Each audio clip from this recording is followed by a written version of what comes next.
Hello and welcome to the comment section of Sittin With Jimi.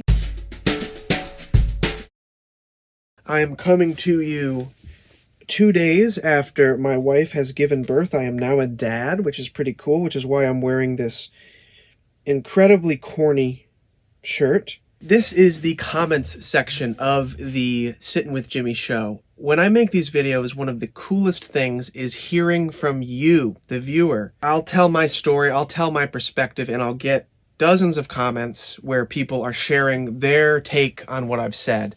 And it's always very entertaining for me, and it's also very insightful often because people are sharing their stories and they're sharing their process and they're elaborating on what I've said, and it leads to some really cool dialogue in the comments section. So the last video I put out was called Musicians, We Aren't All Going to Make It. You can watch that video right here. It was a video about my own kind of failure to obtain the dream of my youth, and I got some really cool comments, which I'd like to share a few, and shout out to some of the people that are engaging with these videos. First, we've got Bob's Big Boy, at Bob's Big Boy, where he says, well, you might not, bozo, but I am.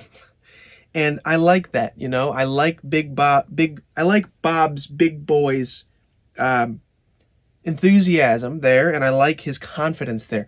I really do hope that Bob's Big Boy is correct on that.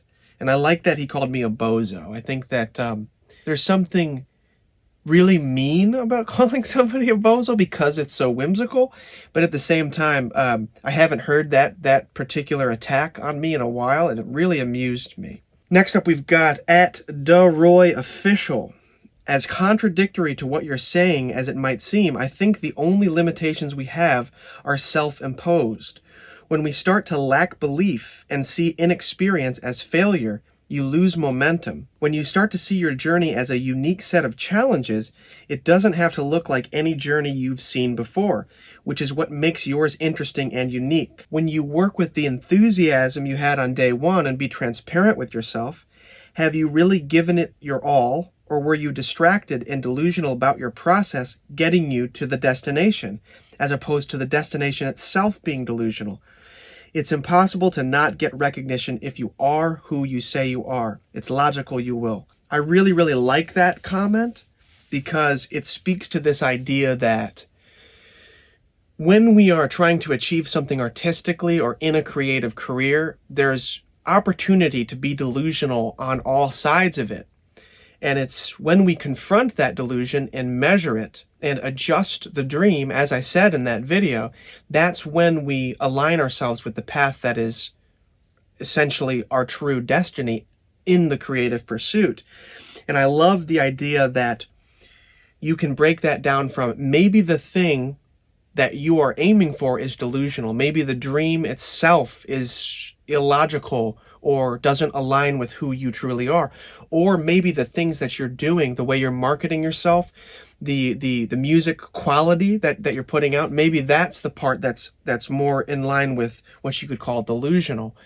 And in both of those cases, there is ample opportunity to address and make adjustments to the dream. The way that you approach achieving that dream is just as important as the dream. And in both cases, there's going to be adjustments made all the time. And in making those adjustments, we start to really emerge on the path that we're most aligned with, that is most perfect for us and our creative journey. DaRoy Official is also talking about the only limitations we have are self-imposed. So it's really easy to fail at achieving your dreams and then develop this narrative, this story that you are just a failure and that's all you'll ever be. But it's important to dream. It's important to realize that yes, you're going to fail. Yes, you're going to make adjustments, but the limitations you put on yourself do begin in your mind. I'm not telling people not to dream. I'm talking about a robust dream that is practical and in line with who you are as a person. Making concessions to achieve your dreams is part of the process. I love that comment. Next up, we've got at E. Reifman. He says, you reap what you sow, but illusions can distort your vision of what you're actually sowing. and reaping. Maybe true wisdom is about being aware of what it is you're sowing and reaping. I won't be too narrow-minded to say that I didn't have the dream at some point, or that a nugget of it is still lurking somewhere. But I'm also incredibly grateful that my love for music was always there. I'm grateful that even when reality did kick my butt, and still continues to do so, my goal is always just to improve on what I did last time. And that's not only about technique, it's about life. I love that. The more you appreciate your journey and your life, the more you begin to recognize how powerfully it impacts your art. Rock stardom doesn't have a monopoly on the evolution of music as much as they'd like you to think. No, we might not all make it in that way, and that's okay. Maybe we're not supposed to. Maybe money and fame are one thing and music is just music. So let it be music as intended. Amazing video, thank you. I love that. What are you sowing? You know, not just what are you sowing with regards to the career you're dreaming about, the art that you're dreaming about. What are you sowing in your life? What is the purpose, the meaning behind everything that you're putting out, that you're broadcasting to the world? In defining that, you get to the core of who you really are. And in getting to that core, you start to align yourself with the art that is most begging to be created by you and only you, maintaining a connection with a love for music. That is so paramount. It's the foundation upon which everything is built. You gotta love this stuff. You've got to get out of bed in the morning excited to do it. And I'm not saying that that's a static thing. It ebbs and it flows, but I'm telling you, make the goal to be in love with music, to be in love with art, and to allow it to teach you the lessons that are baked into it, that are not just lessons about art, as E. Reifman has said, but lessons about life. That's just profound and freaking awesome. Next up, I've got one from one of my favorite subscribers, at Randy Kalish 7558. The reason I love hearing from Randy, and he comments all the time, is that I feel as though I am communing with a samurai musician from the future. He has this very cryptic and expressive way of talking that is almost like a Zen proverb. I don't know, it's just cool. It's like he's like a time-traveling Zen warrior from the future. I don't know why. That's just the vibe that I get from this dude. So this is Randy Kalish from the last video. He says, the cake. The way they felt about you to do that. You had made it with them. That was the mojo, the wave, their being expressed to you that way. The unrecoverable moments of existence shared, acknowledging each other. I approached music with, I'll prostitute you to gain fame from people. She said, work for me or them, while she filled my head with irresistible ideas and opened my eyes to her many enemies who peddle what looks like music. Her favor might not include fame. Fame may in fact come of sources deserving severe scrutiny. I get chills when I read Randy's comments. I don't know, there's a vibe to that. There's a power in that, and it's very poetic. Fame may in fact come of sources deserving severe scrutiny. I talk about that all the time. The thing that we think we want as artists, which is recognition.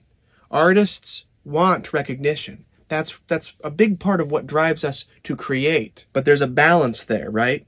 And ultimately, the love of what you're doing needs to supersede your desire for recognition. Otherwise, the art will be tainted. The validation that a lot of us want, because of the way that we've been, in a sense, brainwashed into thinking that it will lead to happiness, that validation is hard for people to withstand physically and emotionally, which is why you see many people who achieve the dream that are not happy.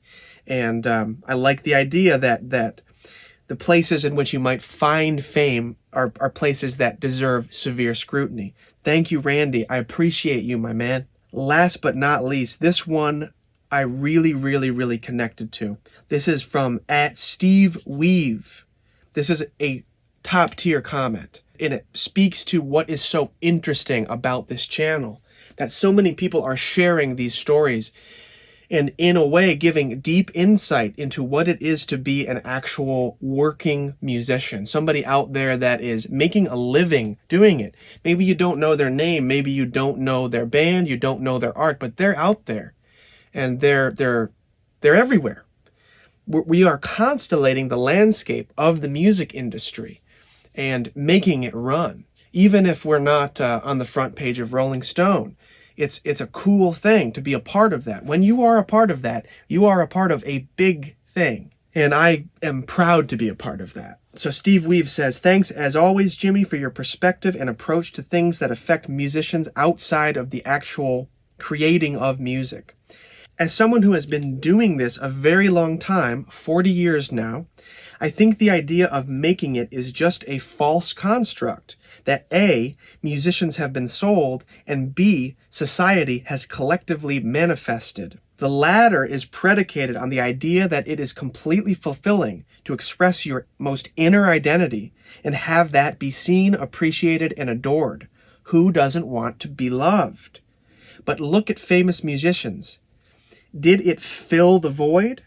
And in the context of making it, that means a sacrifice of almost everything that arrives, whether it be personal relationships or other ways you might impact the world. I have a number of peers that would be considered semi-famous level musicians in Canada, and they can barely make a living. I make more by teaching and doing workshops, and ask them how they feel about playing a song at 54 years old that they wrote at 19, and it being the only one people pull their phones out for. As far as musicians being sold a false narrative, the biggest rock band that has ever been, that's the Beatles, kids, split one penny 5 ways on their contract earlier in their career. Never mind what artists of color had to endure to scratch any kind of living out of the hands of gangsters that ran the business. Ask the Beatles what it was like to be famous. It was like the whole world went mad. It was years of chaos, and we were really scared. The legendary manager Shep Gordon said, "I've never seen fame be a positive influence on anyone, and the higher the climb, the bigger the fall." I like to reference that quote a lot. And that documentary that he's talking about Shep Gordon, I believe it's Supermensch, that's excellent watch. I, for one, he goes on to say, have listened to these sages through the ages, and while I can admit to wanting to be famous for about 5 minutes, I got close enough to that scene in my own career that I could see what was down the road ahead. We were asked to open for a big-name band for a sold-out show at a premier venue. How much did it pay? They laughed at us, followed by saying there are 300 other bands that would do it for free. So we said no thanks, and booked a show at a bar with our favorite local bands and made $1,400.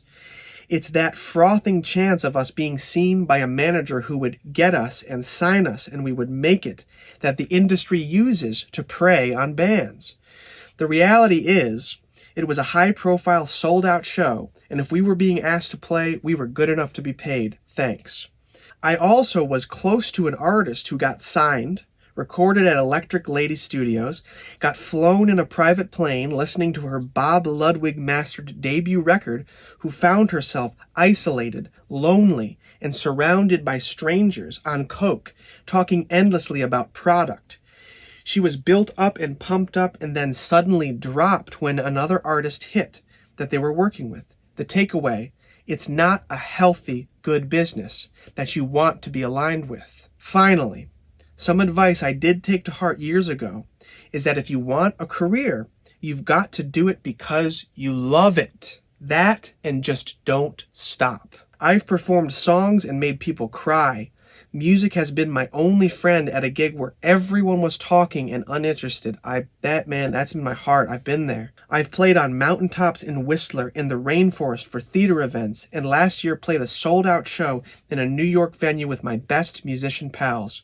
We're nobodies, and yet they wanted us to sign the gig poster. Did we use the momentum, monetize our TikToks, get on a Spotify playlist, sign a 360 deal? No. We had a great time, and I went back to writing songs and booked a bunch of local shows to play music on the coming warm summer nights. And I'm excited about what I can do that I haven't done live before. This is beautiful. If you are playing music, you are contributing to the spirit of creative imagination, and I thank you and I applaud you.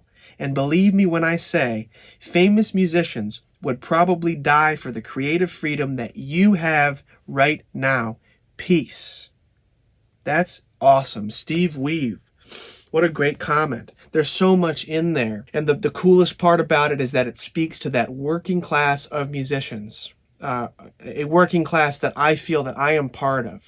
You know, we're not big on the marquee. We're not bringing in crowds of thousands. Maybe we will one day, who's to say, but we're out there and we're doing it. We are putting our love on the line to participate in what is a dream. It's a dream job, right? At the end, when he's talking about playing with his best musician pals at a sold-out show and letting that be this punctuation point in his life, a life built around music, it speaks to the idea that love is the real currency of the creative act. Love is the currency of the creative act, my friends. There will be people that understand that, and they will live their lives according to that. And they will find and become worthy of the opportunities that present themselves along their musical journey. So this has been the comment section of Sittin' with Jimi. I love and appreciate all of you guys that comment, and I thank you all for accompanying me on my own journey of self-discovery through creative acts, okay? Remember, love is the currency of your creative acts. Keep doing your thing. Keep looking at the ideas in your mind that are either propagating beautiful artistic results, or they're narrowing your life into these tight corners from which you cannot navigate and be successful in your life. I love you guys. I love hearing from you. I'm so freaking tired from the last couple days of having a baby. It's been wild. And I'm sure that I'll be talking about it on the channel in the days to come. Peace, you guys. Enjoy your day, enjoy your week, and keep making your art. Keep acting in love. We will see you next time.